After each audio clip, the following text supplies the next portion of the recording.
আঞ্চলিকৰ পৰা আমাৰ মুখ্য সচিব আৰু আমাৰ সভাপতি প্ৰধান চেতিয়া আছে গতিকে মই মহান আঞ্চলিকসকলক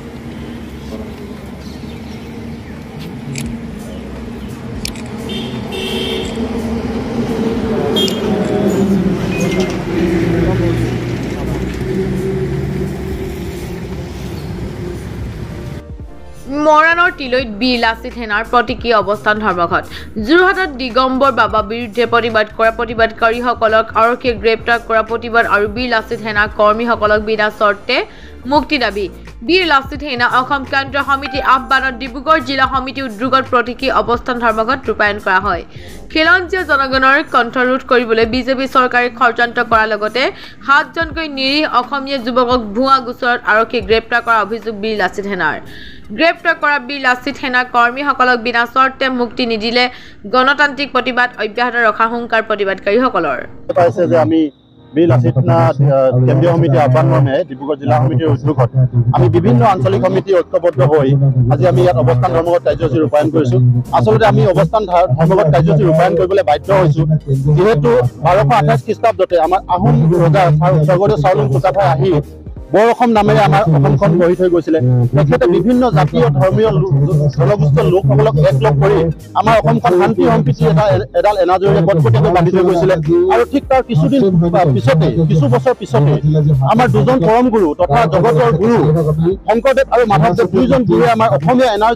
এনাজৰীডাল বিজ্ঞানসন্মতভাৱে আৰু অধিক কটকটীয়াকৈ আৰু অধিক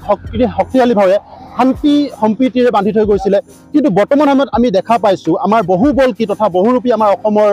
মাননীয় সবৰে সন্মানীয় সকলোৰে সন্মানীয় বুলি কয় দেখাত মুখ্যমন্ত্ৰী হিমন্ত বিশ্ব শৰ্মাৰ নেতৃত্বত তেখেতৰ গৃহ বিভাগত থকা অৱস্থাত লেংপা ফকীৰ বাবা দুজনক আনি যোৰহাটৰ ৰাজপথত মাছমজিয়াত আমাৰ বাই ভনীসকলৰ আগত মুক্ত বিচৰণ কৰিবৰ কাৰণে সুবিধা প্ৰদান কৰিছে আৰু তেখেতলোকক আৰক্ষীৰ দ্বাৰা নিৰাপত্তা প্ৰদান কৰা হৈছে আচলতে এই বিষয়টো অতি দুৰ্ভাগ্যজনক কথা যিহেতু বিজ্ঞানসন্মতভাৱে বৰ্তমান সময়ত আমাৰ সমগ্ৰ ভাৰতবৰ্ষ সমগ্ৰ বিশ্ব ইমান ডেভেলপ হোৱাৰ পিছত ইমান উন্নত হোৱাৰ পিছতো এনেকুৱা ধৰণৰ নঙঠা মানুহ দুজনক ৰাজপথত মানে ঘূৰাই ফুৰাই কি আচলতে অন্ধবিশ্বাসৰ বাৰ্তা মানে তেওঁ বিয়পাব বিচাৰিছে আমি আমাৰ চিন্তাধাৰাই আমাৰ মানে শক্তিয়ে আমি এই কথাটো আচলতে ঢুকি পোৱা নাই ই এটা আটাইতকৈ তত্ত্বগধুৰ কথা আৰু আটাইতকৈ অসমবাসীৰ বাবে চিন্তনীয় বিষয় আৰু আটাইতকৈ ডাঙৰ লজ্জাজনক কথা হয় গতিকে আমি এই কাৰ্যক সম্পূৰ্ণ বিৰোধিতা কৰিছোঁ আমি ধিক্কাৰ জনাইছোঁ আৰু এই কাৰ্যক বিৰোধিতা কৰি আমাৰ সৈনিকসকলে যোৰহাট জিলাত প্ৰতিবাদ কৰিবলৈ যাওঁতে কাপোৰ পিন্ধি প্ৰতিবাদ কৰিবলৈ যাওঁতে আমাৰ 7জনকৈ সৈনিকক আমাৰ যোৰহাট জিলা প্ৰশাসনৰ আৰক্ষী প্ৰশাসনে তেখেতলোকক গ্ৰেপ্তাৰ কৰিছে আৰু তেখেতলোকক গ্ৰেপ্তাৰ কৰাৰ কিছুদিন পিছতে যোৰহাট মহামান্য আদালতত বিচাৰ হ'ল গোচৰটো বিচাৰ হোৱাৰ পিছতে তেখেতলোকক নিৰ্দোষী বুলি তেখেতলোকক আদালতে জামিন মঞ্জুৰ কৰিছিলে আৰু জামিন মঞ্জুৰ কৰাৰ পিছতে তেখেতলোকক পুনৰ আদালতৰ চৌহদৰ পৰা তেখেতলোকক গ্ৰেপ্তাৰ কৰি গুৱাহাটীলৈ প্ৰেৰণ কৰা হৈছে আচলতে নিৰ্দোষী ল'ৰাকেইজনক আমাৰ অসমীয়া খিলঞ্জীয়া ল'ৰাকেইজনক গ্ৰেপ্তাৰ কৰা কাৰ্যক আমি ঘূৰ বিৰোধিতা কৰিছোঁ আমি এই মুহূৰ্তত হিমন্ত বিশ্ব শৰ্মা চৰকাৰখনক আমি অসমৰ জিলা প্ৰশাসন প্ৰত্যেকখন জিলাৰ প্ৰশাসনক আমাৰ DC মহোদয়ক আমি দাবী জনাইছোঁ আৰু আৰক্ষী সঞ্চালক প্ৰধানগৰাকীকো আমি দাবী জনাইছোঁ যে তেখেতে নঙঠা মানুহজনক বিচাৰি কৰায়ত্ব কৰক তেখেতক দৃষ্টান্তমূলক শাস্তি প্ৰদান কৰক অতি শীঘ্ৰে ব্যৱস্থা গ্ৰহণ কৰক আৰু আমাৰ যিসকল সৈনিকক গ্ৰেপ্তাৰ কৰিছে তেখেতলোকক বিনা চৰ্তে মুক্তি কৰি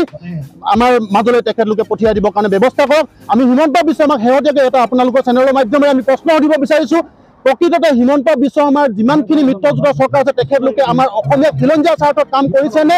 বহিৰাগতক বৰপিয়া দিবৰ কাৰণে তেখেতলোকে কাম কৰিছে বহিৰাগতৰ চৰকাৰ নে প্ৰথমতে অসমীয়া মানুহৰ চৰকাৰ এই কথাটো তেখেতে আমাক জনাওক এইখিনিয়ে কৈ মই আপোনালোকক সমগ্ৰ অসমবাসীক এই ক্ষেত্ৰত আমাৰ বীৰ লাচিত সেনা যিকোনো মানে এনেকুৱা ধৰণৰ কাৰ্যসূচীত সহযোগ কৰিবৰ কাৰণে আপোনালোকৰ চেনেলৰ দ্বাৰা মই বিনম্ৰতাৰে আহ্বান জনাইছোঁ ধন্যবাদ জয় অসম অসমৰ যিসকল সচেতন নাগৰিক সকলো এটা কথা জ্ঞাত যে যোৱা 30 আৰু 31 তাৰিখে যেতিয়া যোৰহাটত এটা নিৰ্দিষ্ট ধৰ্মাৱলম্বীৰ কেইজনমান উলংগ বাবাই আহি অসমীয়া সমাজৰ যিটো আমাৰ সম্প্ৰীতি সমাজৰ যিখন সাংস্কৃতিক বিনষ্টকাৰী এটা উলংগ হৈ তেওঁলোকে ৰাজপথত খোজ কাঢ়িছিলে যে তাৰ প্ৰতিবাদত আমাৰ বীৰ লাচিত সেনা অসমে প্ৰতিবাদ কৰিছিলে আৰু সেই প্ৰতিবাদ কৰা স্থলীৰ পৰা আমাৰ 7জনকৈ সৈনিকক তেখেতলোকে কোনো কাৰণ নোহোৱাকৈ চৰকাৰখনে কাৰাগাৰলৈ নিক্ষেপ কৰিছে গতিকে আমি এই আমাৰ বীৰ লাচিত সেনাৰ 7জনকৈ সৈনিকক বিনা স্বত্বে মুক্তি দিবৰ কাৰণে আমি আজি এই আমাৰ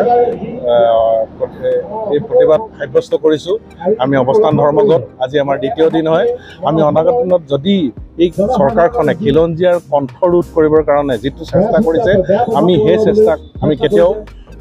তেওঁলোকক সফল হ'বলৈ নিদিম, আমি বাধা দিম। আমি গতিকে অনাগত দিনত আমি আৰু আন্দোলন কৰি যাম। আমি এই আমাৰ 7জন সৈনিকক বিনা স্বত্বে মুক্তি দিয়াৰ আমি দাবী জনাইছোঁ আজি এই প্ৰতিবাদস্থলীৰ পৰা। আমাৰ কেন্দ্ৰীয় সমিতিৰ নিৰ্দেশ মৰ্মে আমি প্ৰতিখন জিলাৰ আঞ্চলিক যি সমিতি আছে, প্ৰতিখন আঞ্চলিকত আজি আমাৰ এই প্ৰতিবাদী কাৰ্যসূচী আৰম্ভ হৈছে।